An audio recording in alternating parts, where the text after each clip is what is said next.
Order Flow Trading LMJ, éducation, prenons des trades en fonction du contexte du marché. Ok, en fait, lorsque je dis contexte du marché, tout simplement, on prend des transactions basées sur le contexte du marché. Ce qu'il faut savoir, c'est que c'est pas toujours, en fait, il faut pas prendre des décisions d'achat et de vente aléatoires, d'accord?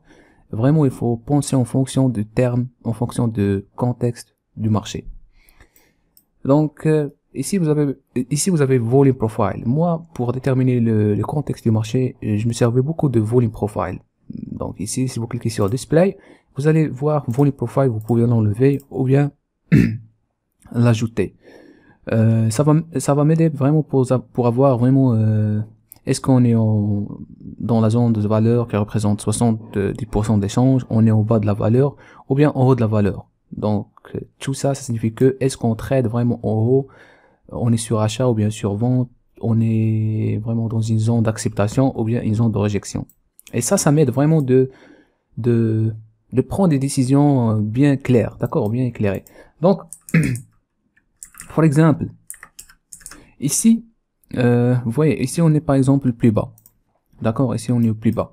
Donc, en fait, c'est difficile de prendre c'est difficile ici de prendre une décision de vente.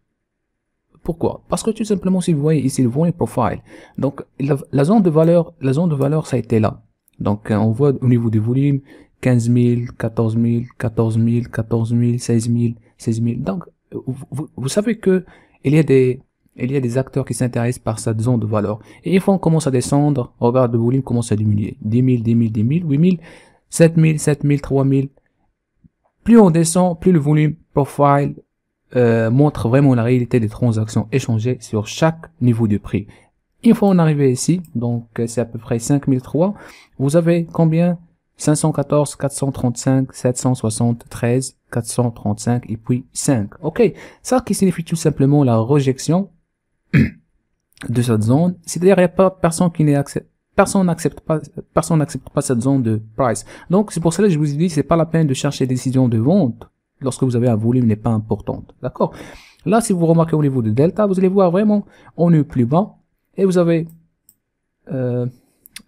ici un ratio 0,53. Donc c'est un ratio qui est entre 0 et 0,69. Et regarde, même l'indicateur que j'utilise, auction curve. Donc ici vous avez high, low. Ça signifie que high, low, c'est-à-dire, avez-vous déjà vu que ici vous avez low, low, ok, LL. J'espère que vous voyez ça. Et là, nous avons maintenant high, low. C'est-à-dire, auction curve, l'indicateur que j'utilise, n'a donné tout simplement que maintenant nous avons un creux qui est élevé par rapport au creux précédent. Vous pouvez considérer ça comme divergence ou bien n'importe quoi, mais on sait que le contexte des marchés, ça change. Donc, on peut pas prendre une décision d'achat ici. Bien sûr, je suis tout à fait d'accord avec vous ici, le delta ici n'est pas important. Mais après, ok, après 118 delta scalper, volume, ça augmente 760, prochain bougie 1986 et puis bam bam bam. Donc regarde, déséquilibre d'achat, ça augmente. Donc c'est plus le contexte des marchés, c'est plus baissé et on commence à voir de plus en plus haut. Par exemple, regarde ici, high, high. Ok, ici, high, low. C'est-à-dire ici, on a eu low, high. Ici maintenant, high, low. Par rapport à la bougie précédente. Donc le contexte des marchés ne te permet pas de prendre des décisions de vente si vous avez vraiment des opportunités basées sur le delta. Donc à chaque fois, par exemple, on approche, regarde, on approche de sortir de cette zone de valeur qui est importante, 8111, vous avez high, low. Delta positif et on commence encore à monter. For example, ici par exemple, regarde, on approche, ici vous avez high high, c'est-à-dire creux qui sommet qui est élevé par rapport au sommet précédent, celle-ci, et regarde, on sort de zone de volume profile, donc on est vraiment au ce qu'on appelle low volume node ou bien zone de valeur plus élevée, d'accord? 3821, 3864, 3474, donc il n'y a pas vraiment une acceptation de prix. Donc comme ça, vous pouvez prendre une décision de vente en fonction de quoi? D'abord en fonction que vous avez le volume profile, on est vraiment sur achat, et puis vous avez le séquençage d'ordre qui sert comme zone de résistance. Comme ça, vous pouvez prendre une décision de vente parce qu'on est vraiment loin de la valeur réelle du marché. En d'autres termes, on est en déséquilibre. Ok. Ici, la même chose. High, high. Ok.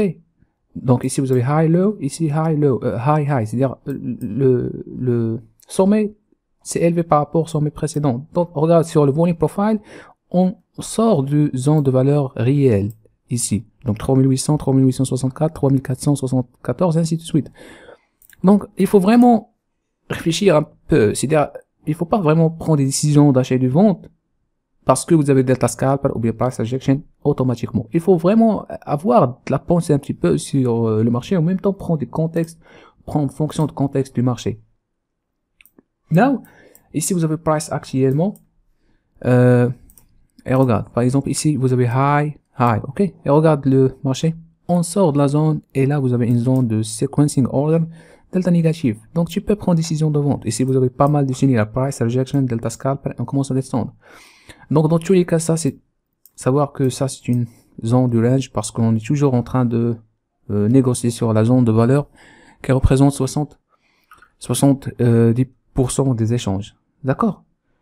Donc il faut savoir que le volume profile, ça va vous aider vraiment de déterminer le contexte du marché. À part ça, si vous utilisez notre indicateur Auction Curve, donc par exemple, regardez ici, ça c'est un bon exemple. Vous avez high, high, et puis nous avons low, high, ok? Et ici vous avez low, high par rapport à ça. Donc vous avez pas mal de signaux. Alors regarde, low, high, ligne zigzag, auction curve qui va vous donner tout simplement low, high, et puis vous avez sequencing order en dehors de volume profile. D'accord? Price rejection, c'est pas price rejection, mais single print de 9 contrats. 31, donc une valeur supérieure de 30, qui signifie tout simplement l'épuisement. Donc, tout simplement, le marché commence à descendre. Donc, il faut vraiment réfléchir, on prend décision de vente et d'achat en fonction du contexte du marché. D'accord? Donc, je répète, si vous utilisez toujours Auction Curve, ça va vous aider vraiment de déterminer ça va vous aider vraiment de déterminer le contexte du marché, de prendre des décisions d'achat et de vente bien affinées. Parce que déjà j'ai parlé de la fin des rotations pour chaque mouvement. Déjà pour les personnes qui n'ont pas cet indicateur, donc moi je l'ai pris ici, indicateur Auction Curve, détecter les mouvements clés de rotation. Dans tous les cas, vous allez voir cet indicateur sur softwaretradinglmg.com et je vais vous mettre ça sous la description. D'accord? Donc, mode d'utilisation simple. Vraiment, je répète encore une fois, prenez le contexte en fonction prenez le trade en fonction du contexte du marché. Et si vous commencez à regarder les marchés en fonction de fin des rotations, vous arrivez à comprendre mieux les vagues du marché. Donc j'espère que cette vidéo ça vous plaît. On se revoit à la prochaine. Merci.